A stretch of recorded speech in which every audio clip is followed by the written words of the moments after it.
And I'm back. Thank you, Beholder, for returning. I appreciate you more than you know. Um, so, as a quick intro, I was researching Amber Crum's case as I thought at the time that she was a possible victim of the serial killers that I was looking into his victims. His name is David Elliott Penton. He is a child serial killer. And so I decided that, and so what happened was she's the first one. Hers is in 83. So she's the first one. And so obviously I'd done most of my research thus far because I've been researching this one for at least the last 4 months, at least, like really hardcore. I even made a video. It's not very good, but I tried. So you'll see a little bit of it tonight, but I don't know how to get the timing of it. So I'll probably just have to like keep pausing it, and we might have to actually look at it after because my printer decided to not work on me. And so yeah, that happened. And so I'm going to need to use my computer screen to read all that I have to read. So I'm going to probably just take pauses and go over to the video that I made and show little bits of it, but it doesn't have any audio because I planned on being the audio.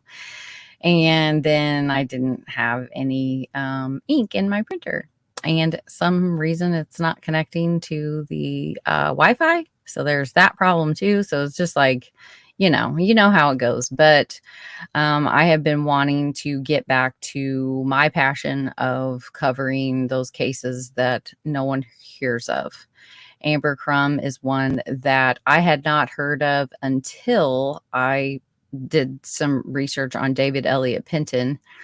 And then literally I think it might have been, I know that I was looking into things when True Crime Web, Mr. Steve and Mrs. Steve went live with her father, Amber Crum's father. And so in that I was able to ask him in the live if David Elliott Penton was still considered a suspect in her murder, and he said no.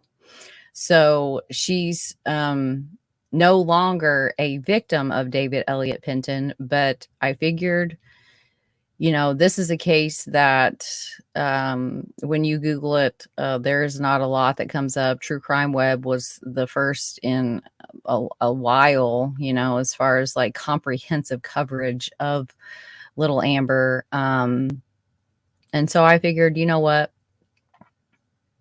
I've already done, and I've already pulled because a lot of this was newspapers.com, because there's just not a lot of information other than her missing posters. And so I really wanted to deep dive it. And so that's what I did. I've written something for the short attention spans, and I will read that, and then we will go into the ones of us that like to kind of deep dive a little bit. And I have a few articles that I wanted to read. Like I don't know, and I will be sending, if it's okay with him, I'll probably forward it to True Crime Web.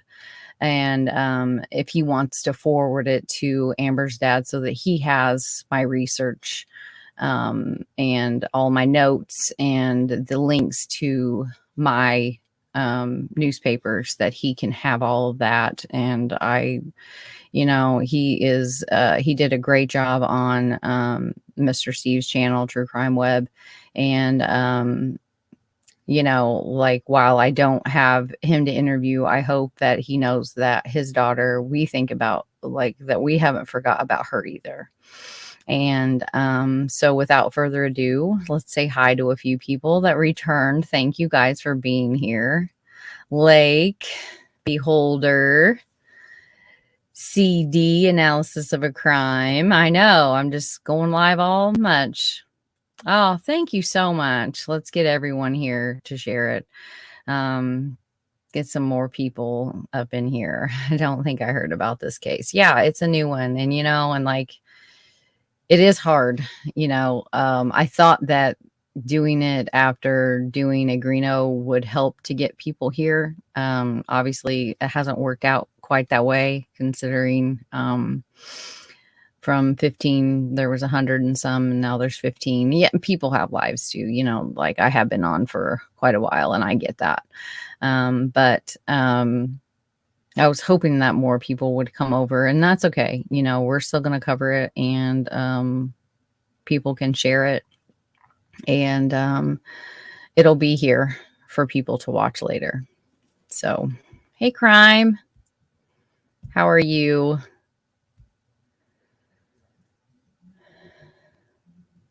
Yeah, this is a... Hey, Polly, good to have you here.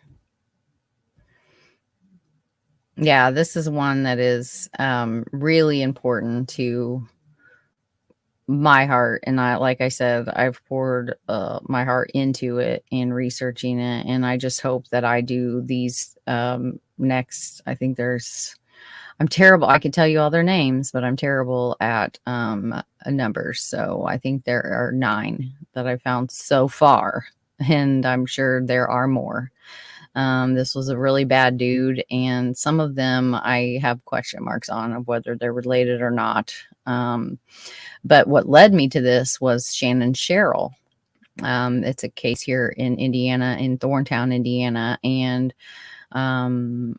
I did not know that he was a potential suspect in her missing foul play expected case here in Indiana. And so that Shannon Sherrill led me to Amber Crum and all the other victims that I will be talking about over the course. This will be installments. This will be probably at least a 3-part series of these victims, because I really want to give each one of them their and do it right, and not just talk about the monster that killed them, but talk about the victims. And some of them, I have to be honest, there was not much to find. There isn't much as far as what they were like. Some of them because they were just babies. Some of them because of time and just not getting the attention that they deserve. So without further ado, let me show you Amber Crum.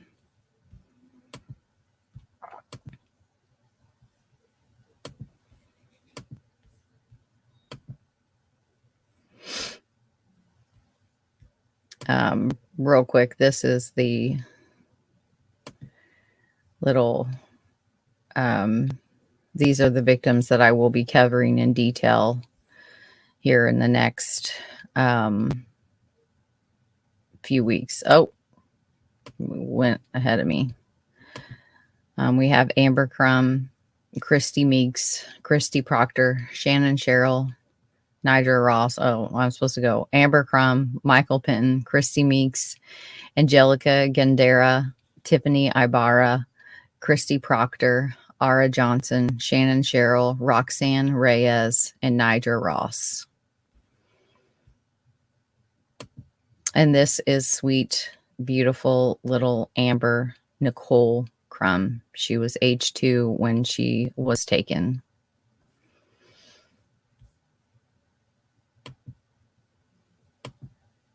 This is her. This is on the National Missing and Exploited Children. This is another picture of Amber. And just gotta pause it. It's gonna have to pause it a bunch. And just, this is the age progressed of her. And I will read all of these in my... This is her Charlie project. This is from the Charlie Project. These are pictures of her. This is Penton as of, I think this was in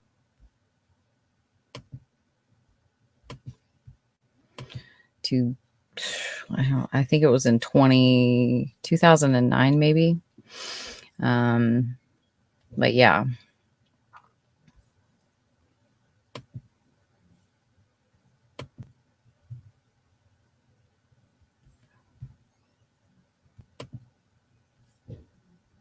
Okay.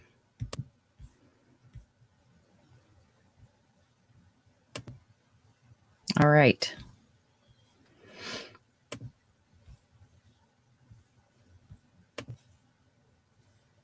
Oh, what have I done?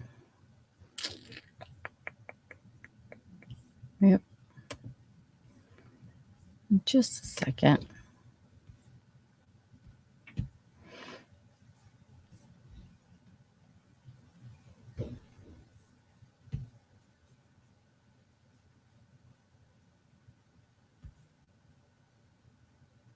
I can share my screen. I know sometimes it's helpful to read along with someone and, just bear with me on my sentence structure and everything. I tried to do the best that I can on this.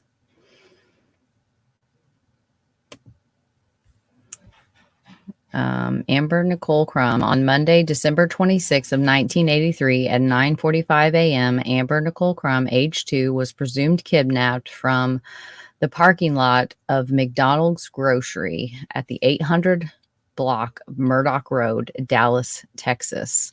Amber is described as 2 feet 4 inches tall, weighing about 25 pounds, with blonde hair and blue eyes.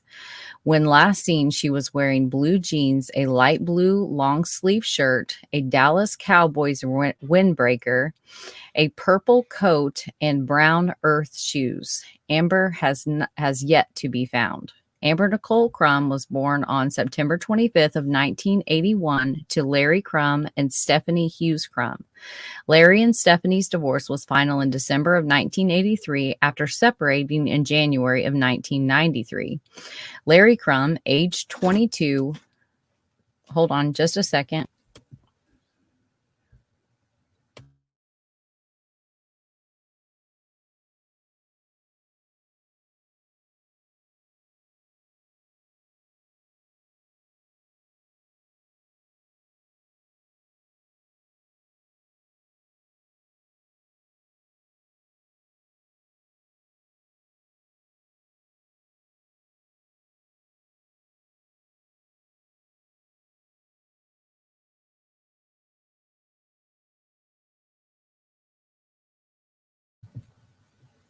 Sorry about that.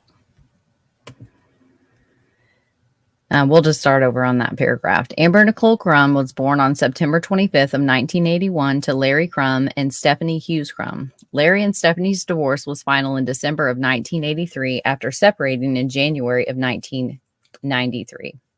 Or 83. That's supposed to be 83. Or 80. Yeah, 83. Sorry about that. Larry Crum, age 22, relocated to Carrollton, Kentucky, where he was living at the time of Amber's disappearance. Despite Stephanie, age 19, suspecting him of kidnapping her, Larry was quickly cleared by law enforcement.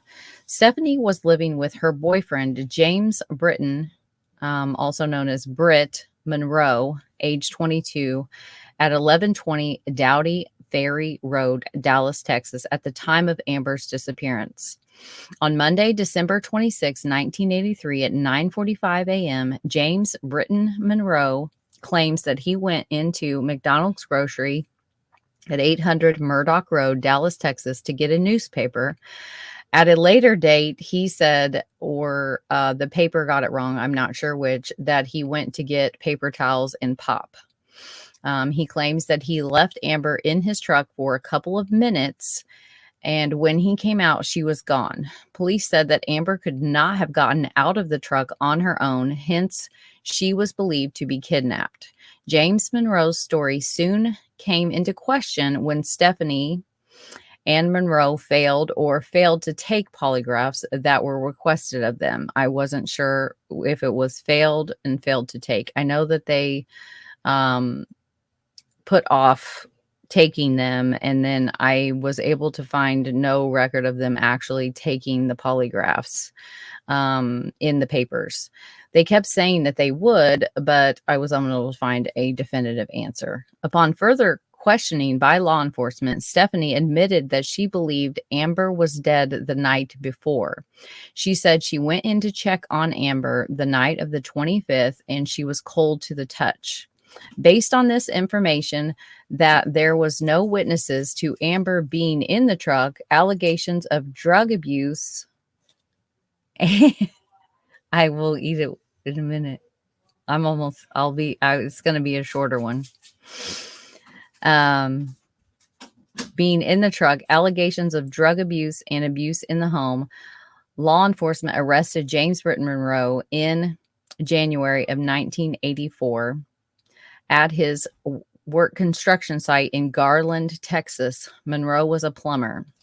However, during the show cause hearing, when the state called Stephanie to testify to what she told law enforcement, she changed her story. She then said she believed Amber was still alive the night before. The judge decided to release Monroe at that time and impaneled a grand jury to see if the state had enough probable cause to indict him. The grand jury said that the state failed to produce probable cause and he was never indicted. James Britton Monroe can still be charged with the murder of Amber, according to the judge. A well-known private investigator, Bill Deere, who was hired by the Hughes family, Stephanie's family, told reporters that they believed Monroe knew what happened to Amber. Larry Crum, her father, believes that Monroe is involved as well. Bill Deere still works for Larry to this day. Bill is a well-known PI, having worked on high-profile cases such as the Nicole Brown Simpson case.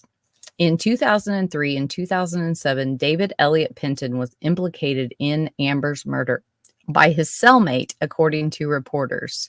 However, Larry Crum told Steve at True Crime Web YouTube channel that Penton had been cleared of any involvement in her case. I would personally like to know if Stephanie or Larry were able to look at the items collected from his Ohio home. I have been unable to find this information online for Amber and the other 3 murder victims in Texas. Penton did take a plea for those 3 cases.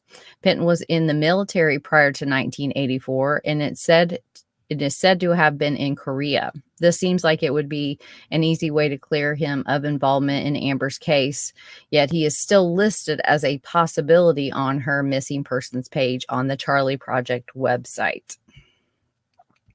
To this day, Amber Nichole Crum has not been found, and no one has been convicted of her presumed murder. Please follow the Justice for Amber Crum Facebook group and watch the episodes with Larry Crum on True Crime Web to learn even more details on this case. And it is a really, really good, and I have the link for it.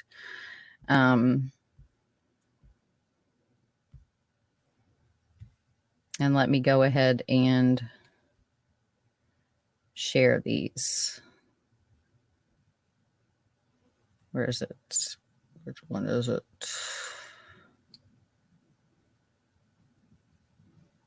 It must be. I know I put it on here.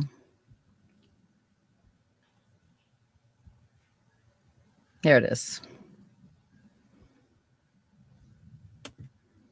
It is excellent.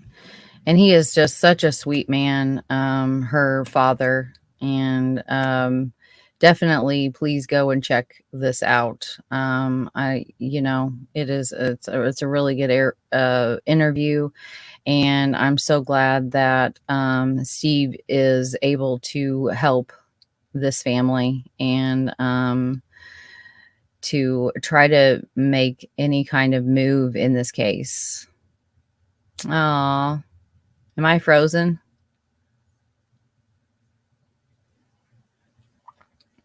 My internet says have I been glitching? Chat. Hey, who's your cold cases? Professor Pug.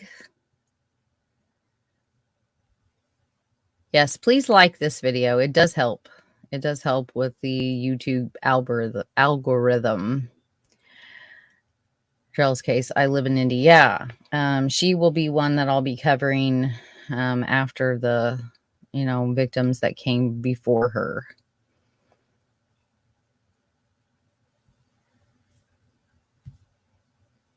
No glitching on my, okay, cool, good. It just wouldn't let me post that link. This is for True Crime Web here.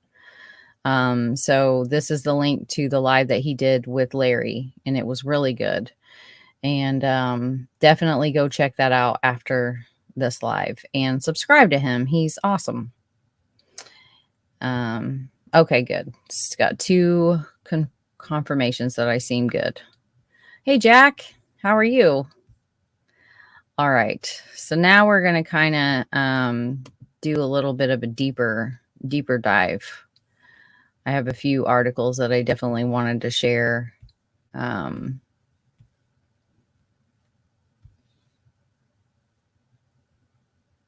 This was on December 27th of 1983. That was the first article about Amber's case. I wish it wouldn't do that. I wish I could just like that to not. They keep changing the things, and it's I'm done with that. There we go. Now I'm done with this too, though. Like, I don't want to, I just want to look at the article. Yeah,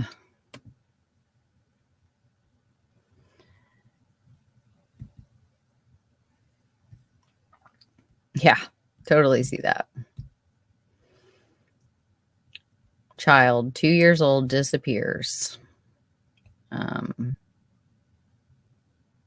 And it was just one where the mother had, this is where I found the information about the mother just kind of saying that she suspects him. And literally by the next article, that was already discounted.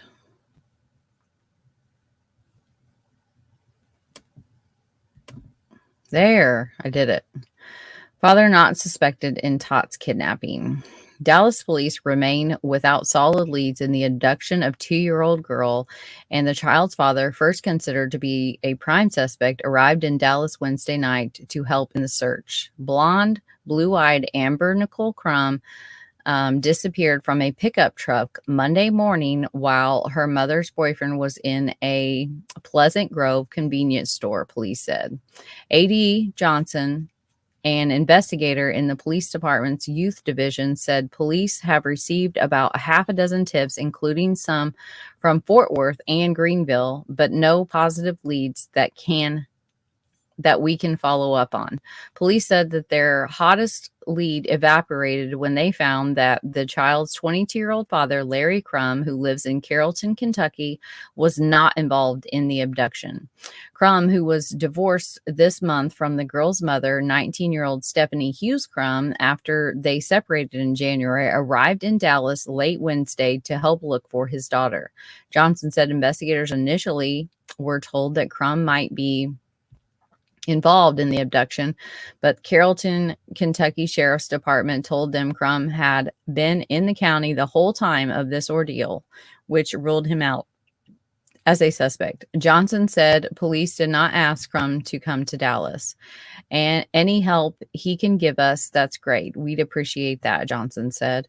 But our main interest was to rule him out as a suspect. Amber is described as 2 feet 4 inches tall, weighing about 25 pounds. When last seen, she was wearing blue jeans, a light blue long sleeve shirt, a Dallas Cowboys windbreaker, and purple coat, Johnson said. She disappeared at about 9:45 a.m. Monday while the truck was parked outside McDonald's grocery, a few blocks from the family home at 1120 Dowdy Ferry Road. Her mother's boyfriend, James Monroe, 22, told police he was in the store for about 2 minutes and found that the the girl missing when he returned to the truck. A ground and helicopter search of the area produced no clues. Police said both the FBI and the Texas Rangers have offered to help, Johnson said.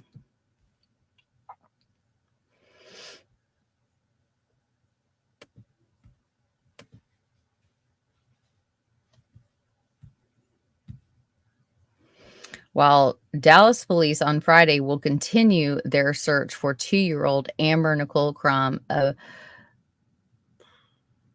an abandoned rendering plant near her home, the man last seen with the child is offering a $10,000 reward for information leading to her safe return. Police said a witness told them Thursday that he saw a woman outside a Pleasant Grove convenience store Monday morning about the time blonde, blue-eyed Amber was abducted from the store parking lot. But A.D. Johnson, investigator in the police youth division, said police have not confirmed that sighting and still are without solid leads in the case. He said police are still want Amber's mom, 19-year-old Stephanie Hughes Crum, and the mother's boyfriend, James Monroe, to take polygraph tests. Officers will search a defunct rendering plant in the area Friday at the suggestion of a caller. We're just searching everywhere. We've been out all day searching the fields and everything. We have no positive leads. I want people to know about this thing, he said, and I want the little girl returned. Just interesting vernacular there. This was Monroe who said that. Monroe told police that Amber disappeared from his pickup truck at 9:45 Monday while he spent about 2 minutes inside McDonald's grocery from the family's home. Relatives, friends, and police continue searching Thursday under an uneasy truce complicated by news reports that Monroe and Stephanie refused to submit to lie detector test, which is not true, both sides say. Monroe, who located the witness who told police he had seen a woman outside the store, said he was displeased with the lack of speed and thoroughness of the police work, but he said he would cooperate with them, and although he terminated one attempted polygraph test and another was postponed, he is willing to take the test. Johnson said both Monroe and Stephanie have indicated a willingness to take the test, but neither has completed one. The mother came down Tuesday and she was unable to take it. She was cooperative and wanted to take it, but apparently she couldn't. Monroe said Crum was told she may have been too tired for a successful test. So the boyfriend said that Crum may have just been too tired for a successful test. Johnson said police consider it important that Monroe and Crum take lie detector tests, although police consider neither a suspect. We just don't want to leave any stone up unturned.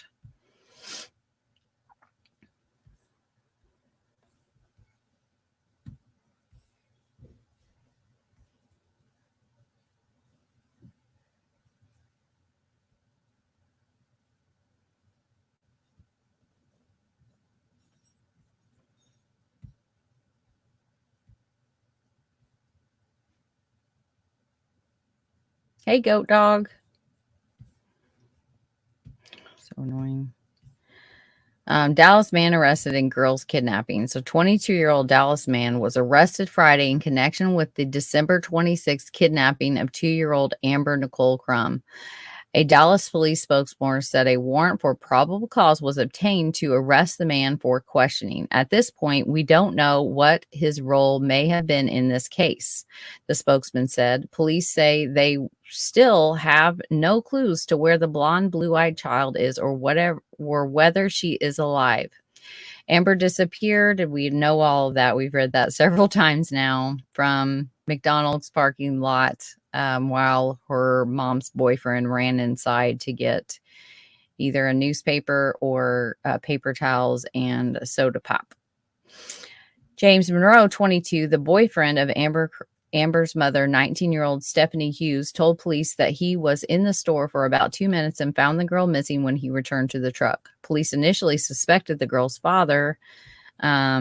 The parents are divorced. The father was ruled out as a suspect, and later he offered, and then it says later he offered a $10,000 reward. So I'm not sure which one of them, whether the boyfriend or the father, did the $10,000 reward. Even in newspapers and from reporters, there are still mistakes that you have to kind of be mindful of, that they can report things wrong.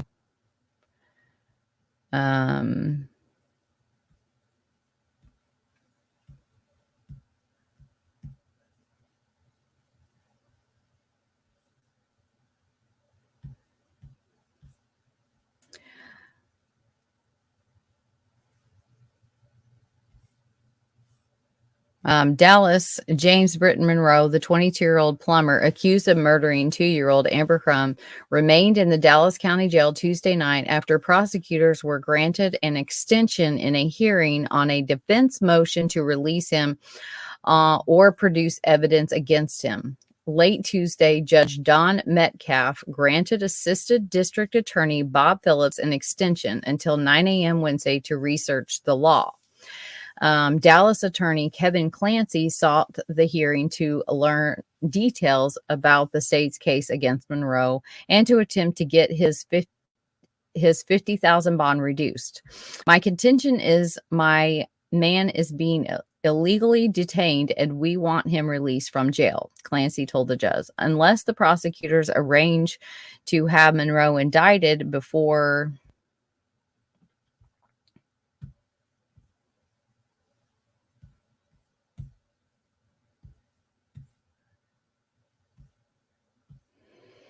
the hearing resumes at 9 a.m., they best offer direct evidence that Monroe killed the child, Clancy said after the hearing. Originally, Monroe told police that the child disappeared. We've already read that part about where she disappeared from the grocery store on the 26th at 9:45 a.m.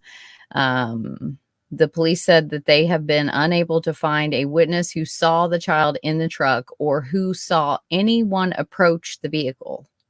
I don't know what to think about this, Monroe said before a court hearing Friday. They asked me the same questions all over again pertaining to that morning. The Crum case is the second in Dallas history where murder charges have been filed without a body being found, detectives said.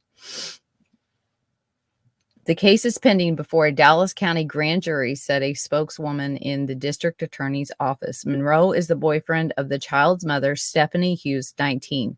He was arrested at 2:45 p.m. Friday at a Garland construction site where he works as a plumber, police said. The arrest came a day after police again interviewed Hughes, who had lived with Monroe until January 11th, authorities said. Hughes moved out of Monroe's house after discussing the case with DeSoto private investigator Bill Deere, who was retained to help find the missing child, said Roe Hughes, the child's grandfather. And according to Larry, when he was on True Crime Web, her family is loaded. There's like a lot of old family money there. Hence why they were able to hire Bill Deere.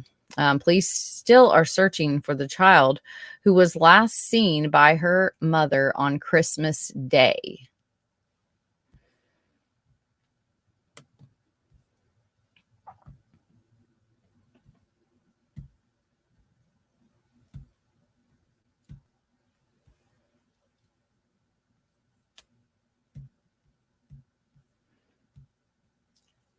The case of the 22-year-old Dallas homeowner accused of killing his girlfriend's 2-year-old daughter and reporting her kidnapped will go to a grand jury within 2 weeks, a spokesman for the Dallas County District Attorney's Office said Friday. James Britton Monroe was released Thursday after State District Judge Don Metcalf ruled that the prosecutor hadn't demonstrated probable cause to hold him in the death of Amber Crum.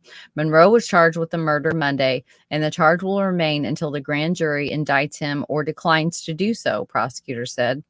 Nobody has been found, and none of the witnesses called during a pretrial hearing this week could testify to having direct knowledge that the child is dead or whether Monroe had killed her. Monroe was arrested January 13th after Stephanie Hughes, Amber's mother, who lived with him in the southeast Dallas, told police in a sworn statement that she believed the baby was dead on the evening of December 25th. Monroe reported to police that the child was kidnapped December 26th when he left her in his pickup while he went into a convenience store. On Wednesday, Hughes surprised the prosecutors by testifying that she believed Amber was still alive, although she said she didn't know whether the child had been kidnapped. Although he granted a defense motion to free Monroe, Metcalf added that the man could be arrested again on the charge if investigators gained additional evidence. Monroe had been held under a $50,000 bond. Paul Royak, who was heading the investigation, said police believe it was murder, and that's how we're going to pursue it. The judge's decision to release Monroe ended 2 days of hearings on a show cause motion filed Monday by defense attorney Kevin Clancy. I think, as we predicted all along, the man was not guilty of the offense, said Clancy, adding that he believes the grand jury will not indict his client. There is no evidence this man did the offense.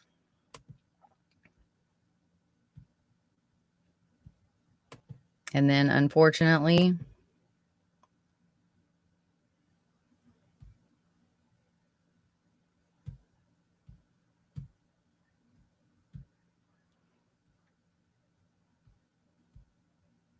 an indictment was not returned in the slaying of 2-year-old girl. Dallas County Grand Forks Friday declined to indict James Britt Monroe, a 22-year-old Dallas plumber who has been charged with the slayings of 2-year-old Amber Crum.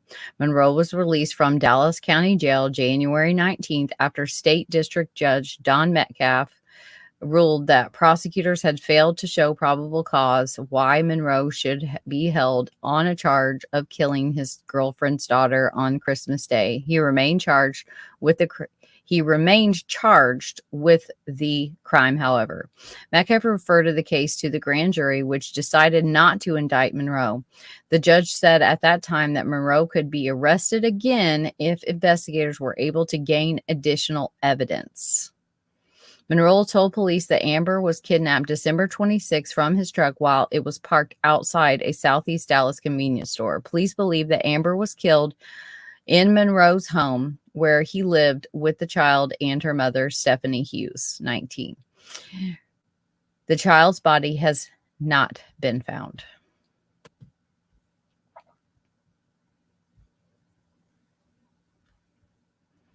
And then we'll get to this one later. And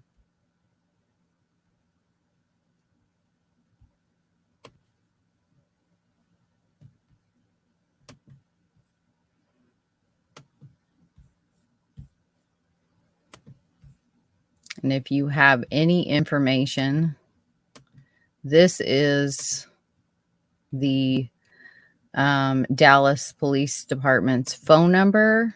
And I have her Facebook group, which her father on True Crime Web did say that this page has given him a lot of encouragement over the years. So I urge you guys to all please go and show your support for Mr. Larry by following and supporting him in this group.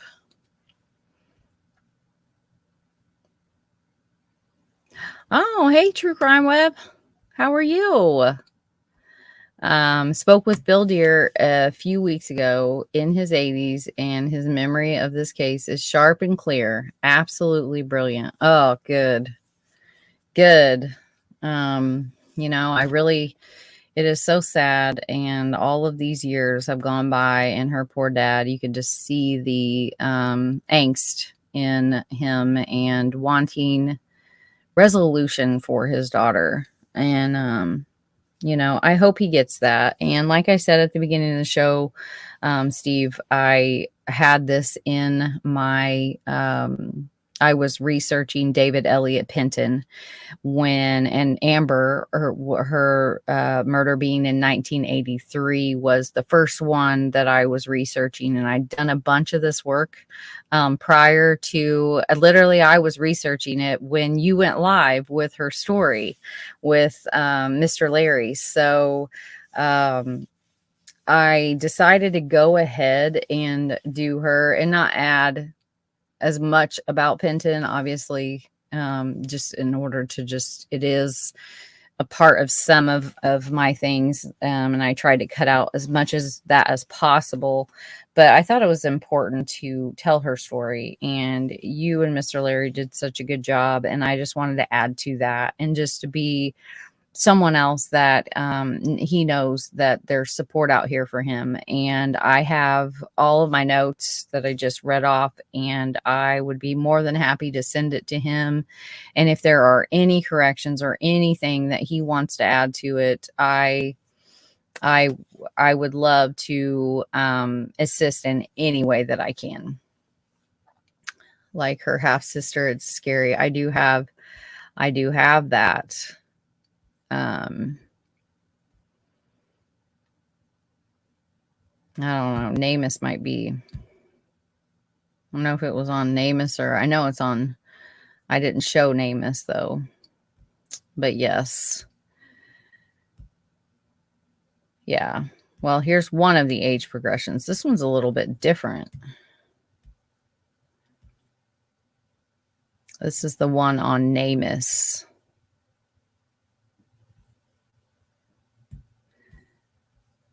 And sweet little Amber. So beautiful. The pigtails just got me.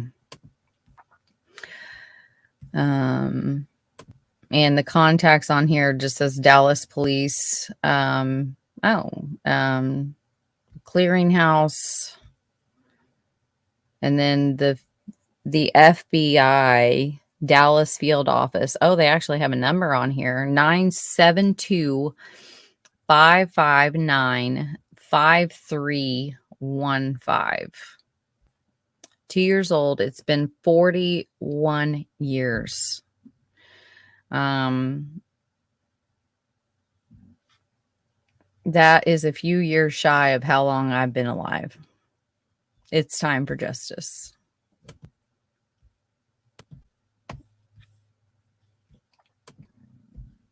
And this is why I love NamUs, because you can go to your maps straight from it, and then it just makes pinning really, really easy. I don't know if they have the right place, but I do have it. That is not looking familiar. Oh, they just have Dallas City Hall. So I'll show you on mine.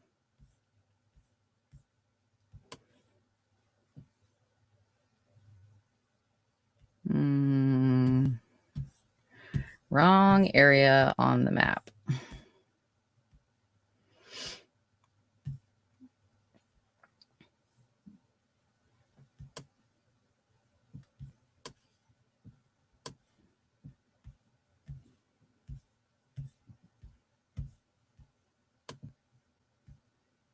Yeah. Yeah, it's so slow.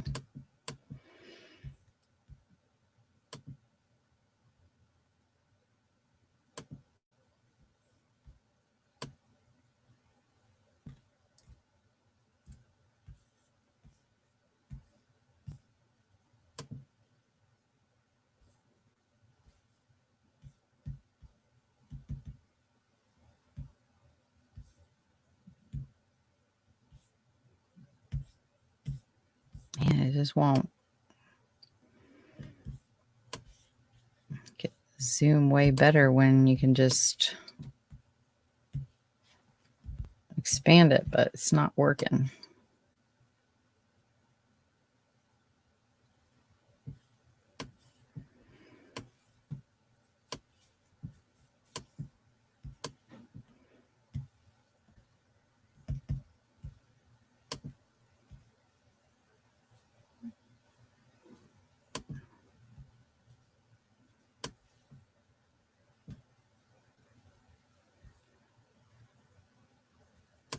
It's no longer here anymore, or that I could find, but this is the area of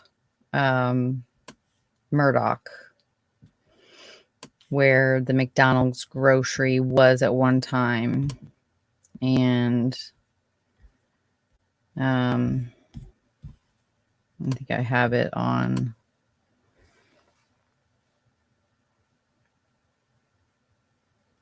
I don't know, Google Earth just hates me because I had another pin. I have it in my video though, so we'll just go over to that. But as far as her other on NCMEC, it is, nope, click the wrong one.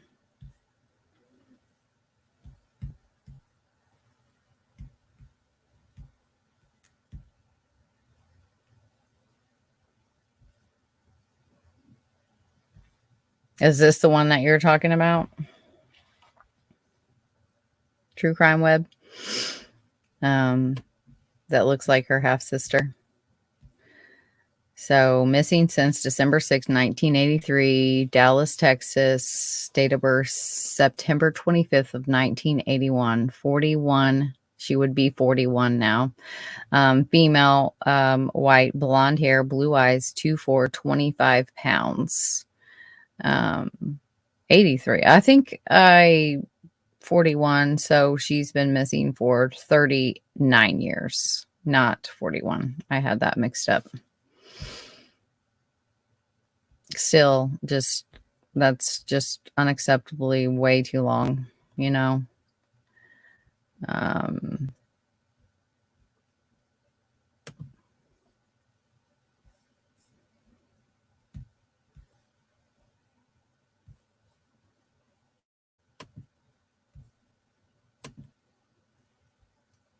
So again, this is my little walkthrough of all of the victims that have loosely or, oh, I keep forgetting to do that. I'm sorry.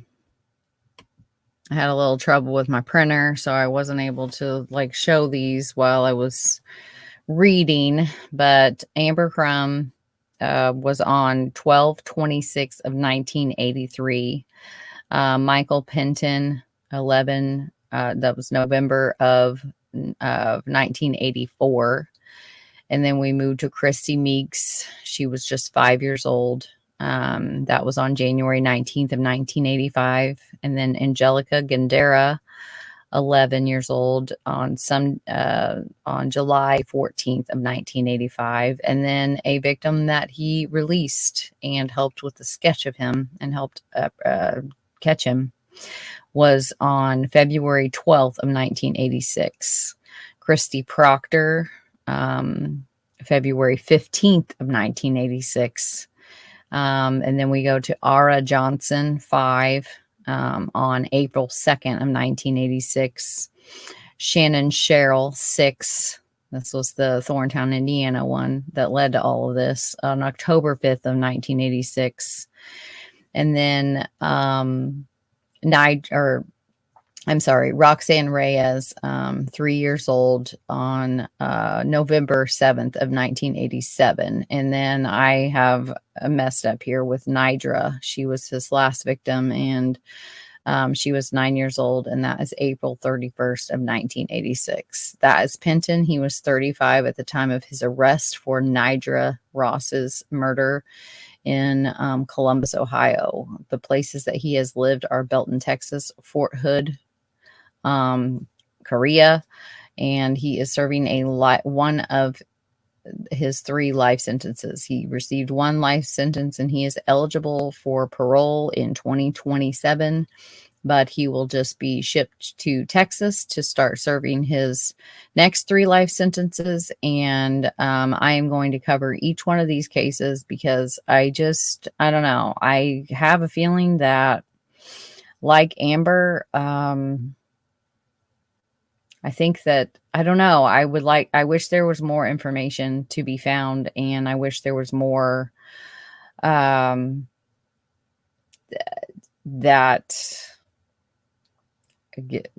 would allow us to know, because looking at it from what the papers say, like, I just do not see, other than they were all in the daytime. Some of them were close together in proximity. Some of them obviously were not. Even in Texas, Texas is huge. And like with Shannon Sherrill, so they're trying to say that he fled Texas in 84, but he didn't leave the area. And he committed all of these other murders to end up in 1988 in Ohio, and then stopped in Thorntown, Indiana to kill or to kidnap, and they presume she was murdered, Shannon Sherrill, but then go back to Texas to kill Roxanne Reyes in 1987, and then go back. Sorry, I said that wrong. To then go back to Columbus, Ohio by 1988 to kill Niger Ross. He was convicted on Christy Meeks, Christy Proctor, and Roxanne Reyes, and obviously the murder of his own 8-week-old son, who he violently shook to death. So it's not dealing with a good person, and I definitely don't want to give him a pass. Like, but sometimes they're like, once I get into those cases, you'll see what I'm talking about. It's just kind of suspicious. And this is that was my favorite picture of little Amber, with the pigtails, just the picture of innocence and a beautiful, beautiful little girl who's smiling with her whole face. And she was just 2 years old when she was murdered, or presumed murdered. This is, again, we've already looked at that. And this was just to show the distance between Carrollton, Kentucky, and Texas, Dallas, Texas. So obviously, as you can see, he was very far away, and the papers have cleared him, her father. Now the boyfriend, he's not so much cleared. And these are just some of the other victims. This is the mother's home down here at the bottom of the screen, and then at the top of the screen is where she so basically drive down. There's a road right here that it got cut off, and right up here to the grocery store is where he says that he went that day, on the day after Christmas. And then this is the mother's residence. There's a big empty field over here. I just found this location to be of interest, of if there, I like wanting to know if there's any searching that has gone on right after and to date.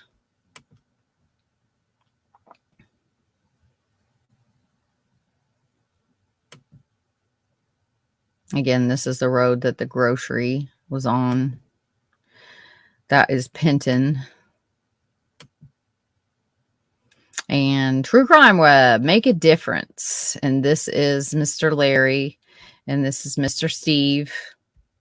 Oh, I wasn't done talking. And so again, I have linked the YouTube. If you scroll up, the live that this was on, I have linked it in the stream, and I will do it again here in a second. It was, again, like I said, it was a great interview. You could really feel Mr. Larry's pain and just wanting resolution for his little girl, and to finally put her to rest where he can visit her. And I know from other cases that I've covered, like with Shannon Polk's family, and I'll never forget Billy, her father, and Marie, her mother, saying, how they felt as brutally murdered and left like trash as their daughter was. They were grateful, and they felt bad for the fact that they at least had her to go and visit her remains. Like they were able to have a funeral and bury their daughter, and they felt bad because there are so many families out there that don't, and that would be worse than not knowing. The not knowing versus knowing and then being able to grieve and visit your child's grave. As unimaginable as that is, I literally cannot imagine the pain. And but I agree with the Polks. I can't imagine not knowing where your child is and not being able to. We know that our bodies are just, they're not bound. They're not. I believe she's in heaven, but just to have that resolution of being able to bring her home to her family that loves her.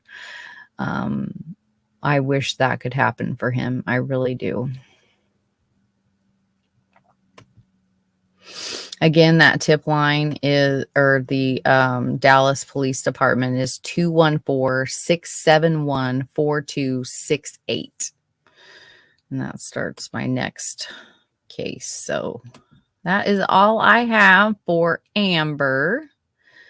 We can take, if there's any questions anyone has. Oh, I know, Steve, that broke my heart when Larry said he never had another child because he couldn't protect his first child. That was so heartbreaking. That was a moment where I was like, oh, that really hit me. I watched your live twice, and that one got me both times. It's just so sad, so very, very sad. Let me, so you guys definitely go and watch this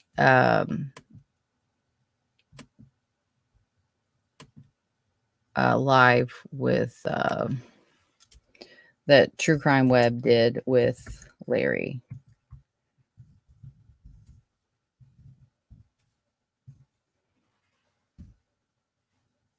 It was really good.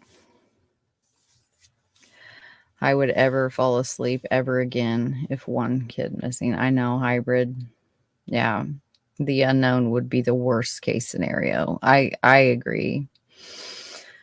Heard the long lost voice. Yes. Yeah, that picture. Whew, it is just a beautiful little girl.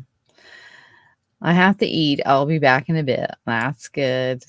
I have to eat too. That was my husband coming in to tell me that my dinner's been ready. Hi, you're back. Good. Glad to have you back. Thank you guys all for being here. The little girl has a unique, full face smile, and think it would be noticeable for an age progression. Yes, I just showed that a couple times. Hey, Josh, how are you? Tattoo you. Doing dishes and listening. Hey, Crime Geek.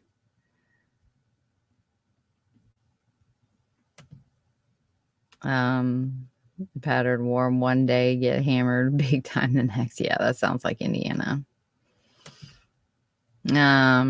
This case definitely needs voices to get it out there. Never know what someone could remember in the area for sure. And like if there's any Texas true crimers, and I know that Mr. Steve and Mrs. Steve and all that they have to offer are helping Mr. Larry. So that is awesome.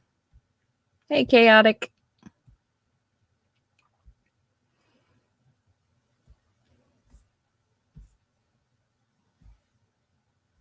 Oh, justice for Amber. Thank you, Lake. You're so sweet. Thank you so much. That really helps. And yes, justice for Amber. And thank you for your support, for supporting this channel and what I'm trying to do here. It means a lot. It really does. Paul, he would talk in the future to get in his preferred prison.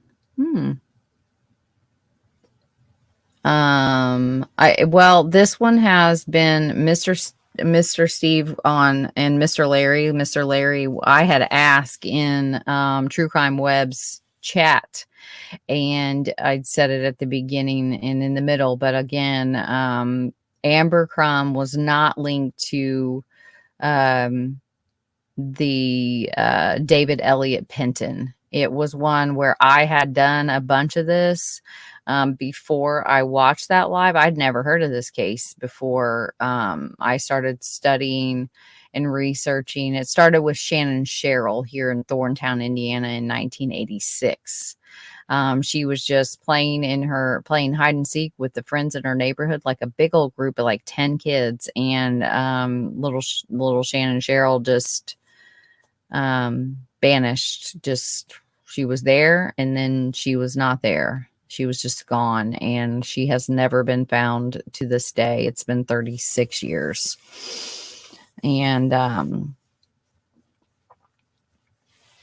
so I just, when I was looking deep diving on Shannon's, it led me to all of these other ones, and Amber Crum was the first in the as far as the dates going back to 1983. And so I had done all this research on her, and then while doing that research, I was like, I had gotten to the point where I was starting to write. So all that before work, like the timeline part, all the newspapers, and just where I just kind of wrote out or copied and paste like important parts of each article. I had gotten all that done. And then I had started writing the first couple paragraphs of her live and pinning it on the maps and all that stuff.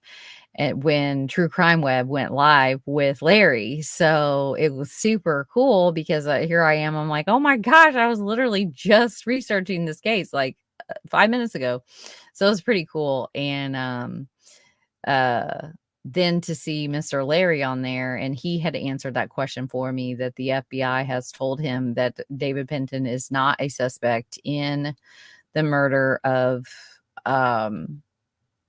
or suspected murder of his daughter.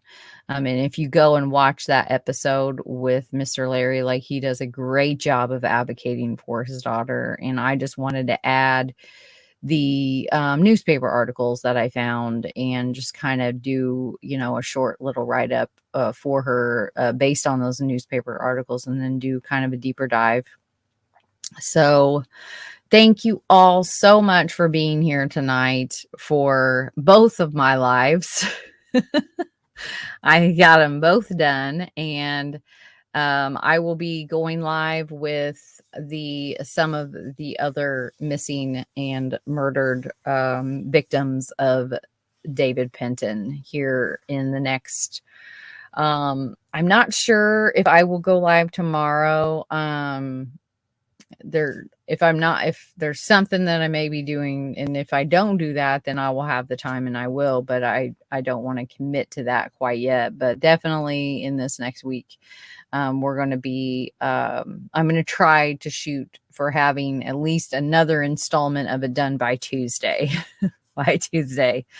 So thank you all for being here and being here for little Amber. And I will talk to you all later. Have a good weekend.